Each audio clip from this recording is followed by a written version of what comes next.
હા.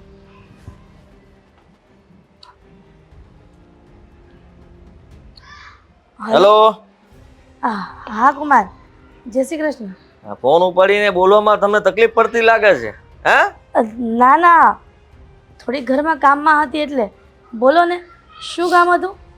હા, શું કામ હતું એ પૂછવાની તમારે જરાય જરૂર નથી. હા, તમને ખબર જ હશે, મીરાએ બધી વાત તો કરી દીધી હશે ને. તો મિલકત ક્યારે નામ પર કરો છો એ બોલો ખાલી. ક્યારે કાગળિયા લઈને આવું? મીરાએ બધી વાત કરી દીધી? અને આ મિલકતની આ તમે શું વાત કરો છો જમાઈ? મને કાંઈ સમજ નથી પડતી. અને મીરા તો તમારા ઘરે હોય ને, અહીંયા થોડી આવે. એ સાસુમાં, આ છે ને નાટક બીજી જગ્યાએ કરવાના, મારી સાથે નહીં કરવાના બધા નાટક. મને ફાવતું નથી આ બધું, સમજ્યા તમે? હા પણ નાટકનો ક્યાં સવાલ છે કુમાર? સાચું કહું છું કે મીરા અહીંયા આવી જ નથી. કદાચ આજુબાજુ ગઈ હોય ને તમને ન કીધું હોય, તપાસ કરો ને ત્યાં. તો સાંભળી લો તમે, મીરાને મેં મોકલી હતી ત્યાં જ તે તમારી પાસે, તો હજી ત્યાં પહોંચી કેમ નથી? હા, એ તો મને કેમ ખબર હોય? તમે મીરાને ફોન કરી જુઓ ને, ક્યાં છે? અહીંયા તો આવી જ નથી, તો પછી હવે હું ફોન નહીં કરું.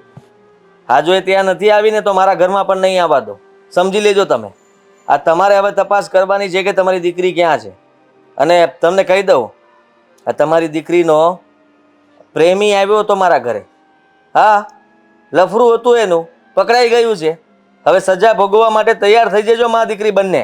કુમાર, હા તમે શું બોલો છો? સજા? પણ પેલા એ તો તપાસ કરો કે મારી દીકરી ક્યાં છે. તપાસ મારે ના કરવાની હોય. તપાસ કરવાનું કામ તમને સોંપ્યું છે. હવે તમારે તપાસ કેવી રીતે કરવી, શું કરવું, શું નહીં, એ બધું તમારે જોવાનું છે. મારે ફક્ત એટલું જ જોઈએ છે કે હવે તમે મારી સાથે દગો કર્યો છે, અને દગો કોઈનો સગો ન થાય, સમજી લેજો. તમને પહેલા કહી દઉં છું, આ બધી વાતની જાણ તમને હશે અને છતાંય તમે આ વાત છુપાવી હશે ને, તો મારાથી ખરાબ માણસ બીજું કોઈ નહીં હોય. દગો અમે નહીં, દગો તો તમે લોકોએ કર્યો છે. હા, વારંવાર દહેજની માંગણી કરો છો, એટલા માટે જ મારી દીકરીએ ઘર છોડી દીધું હશે.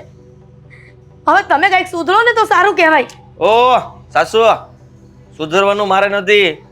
હવે સમય થઈ ગયો તમારો. સાંભળી લો મારી વાત. ગમે તે થઈ જાય, મને છે ને જલ્દી મારી બધી મિલકત જોઈએ.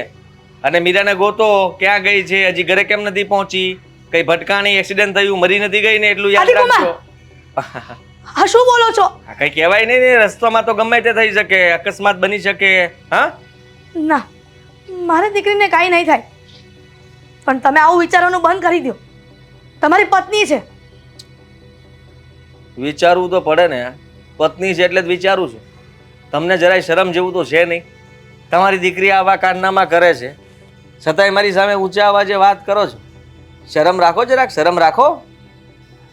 તમારે વિચારવાનું હોય કે તમારે મારી દીકરીને કેમ રાખવી. જો તમે હેરાન કરતા હશો ને, એટલા માટે આવું પગલું ભર્યું હશે. સમજ્યા ને? હેરાન ને હું? હેરાન તો તમે મા દીકરી અમને કર્યા છે. ખબર નહીં કેમ, આ તમારું તો કાંઈ કલ્યાણ થવાનું જ નહોતું. સારું કહેવાય કે તમને આવો જમાઈ મળ્યો, કે તમારા છે ને ભાગ ખુલી ગયા. ન મળ્યો હોત ને તો સારું હતું. મારી દીકરીને આજીવન કુંવારી રાખત. પણ તમારા ઘરમાં આપીને મેં બહુ મોટી ભૂલ કરી છે. હવે મારી દીકરી ક્યાં હશે, શું કરતી હશે, એનો તો અંદાજો જ નથી. અંદાજ લગાવીને મને ફોન કરજો ફટાફટ. હું અહીંયા કાગળિયા રેડી કરીને તૈયાર થઈને બેસું છું. જલ્દી આવજો મા દીકરી બંને. સહી કરી નાખજો એટલે કામ પતે. સમજ્યા તમે? બીજું કંઈ જાણતો નથી હું વધારે. હા, કદાચ એવું બની શકે એના પ્રેમીને સાથે ભાગી નથી ગઈ ને, એની તપાસ કરી લેજો. જો ભાગી ગઈ હશે ને તો છૂટાછેડા તો લીધા નથી. એટલે વિચાર કરજો કે મારી સાથે દગો કરીને ભાગી છે. આ તમારું ઘર ખોવડા બધું જ છે ને હું છીનવી લઈશ, ગમે તેમ કરીને છીનવી લઈશ જો મારી સાથે આવું કર્યું ને તો. હવે કાંઈ લાજ શરમ હોય ને તો ફોન મૂકી દેજો. મારી દીકરી વિશે હું કોઈ ખોટું વાક્ય સાંભળવા નથી માંગતી. મારે ક્યાં ખોટું સંભળાવવું છે? હા, સાચું જ સંભળાવવું છે. અને હું કંઈ તમને ધમકી નથી આપતો, ચેતવણી આપું છું. સુધરી જાઓ અને જલ્દી છે ને મારી વાત માની લેજો એટલે બધું આવી ગયું એમાં. પણ મૂકો હવે, મૂકો.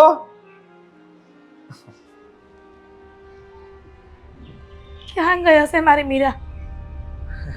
મને ફોન કરીને પણ જાણ નથી કરી.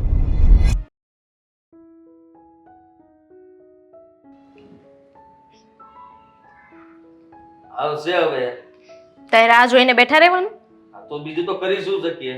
તો ત્યાં જઈએ. ચાલ. ના ના, આવા દે ને. હવે તો એ લોકોની મજબૂરી છે, એ લોકો આવશે.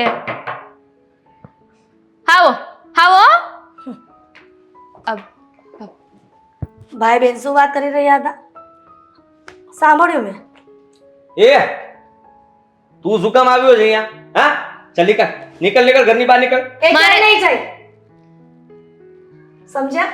ઓ, અમારા ઘરમાંથી કોણ બહાર જશે ને કોણ નહીં એનો ફેસલો હવે તમે કરશો. એ ચૂપ કર. શાંતિ રાખજે. આજ સુધી ઘણા બધા તમારા સાથે કરી લીધા તારી ભાઈ સાથે મળીને, પણ હવે નહીં ચાલે. ભાઈ, એવું નથી લાગતું કે આ ડેડ કે આપણા ઘરમાં આવીને બહુ વધારે બોલે છે? વડીલો સાથે કેમ વાત કરવી ને એ બધા શીખી લો. એમ તો વડીલ એટલી ખબર નથી પડતી કે નાના છોકરાઓને છીપકલી ના કહેવાય? પહેલા તો સમજાતું નથી કે તમે આને રોકવા શું કામ માંગો છો? હે? અને તું, તને ખબર છે હું કોણ છું? હે?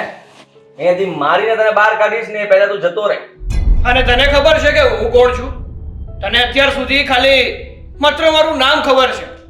બાકી જો સાચી હકીકત ના ખબર હોય ને તો બાર માર્કેટમાં જઈને પૂછી આવ કે હકીકતમાં હું કોણ છું. જો હું મારી જાત ઉપર આવ્યો ને તો મારીને તારા કટકા કરી નાખીશ. એ ખટકા તું હાથ સનો લગાડે છે ને? હે? અને તમને શરમ આવી જોઈએ. આ મારી પત્ની છે.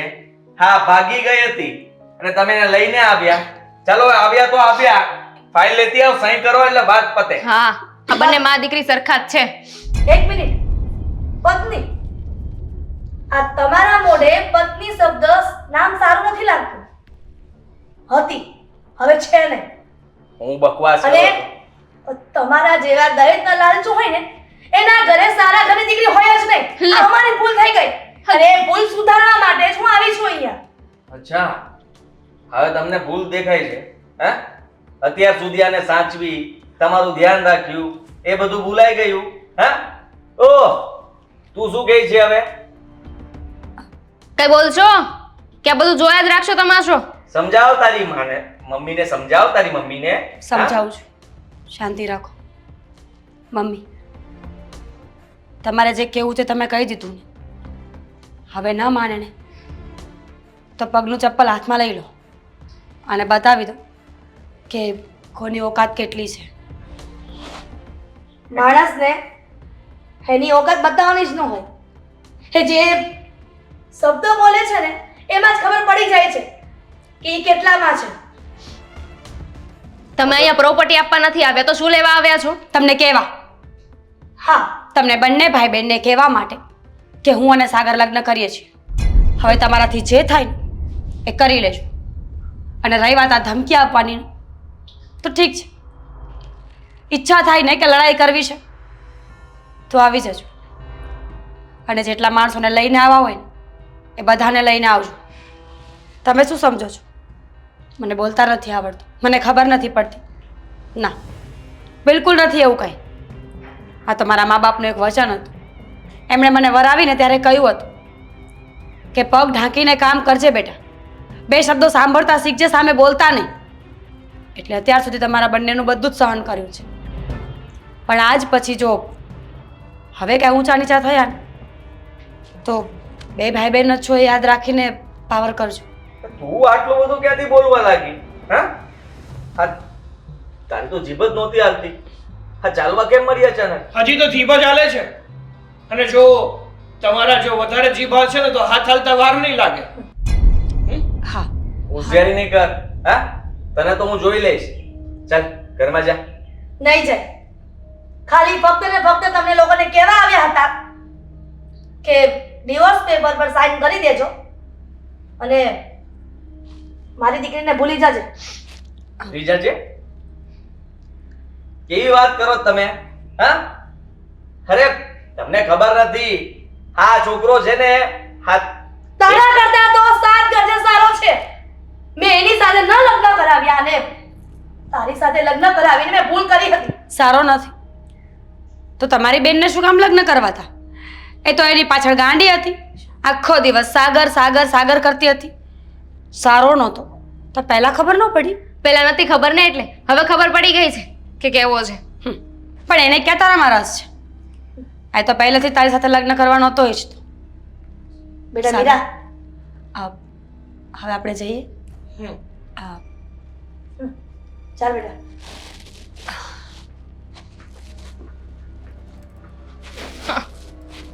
કઈ પણ માણસો લઈને આવજો. હવે એમને શું ખબર કે આપણે માણસોની જરૂર નથી, આપણે ભાઈ બહેન જ કાફી છે.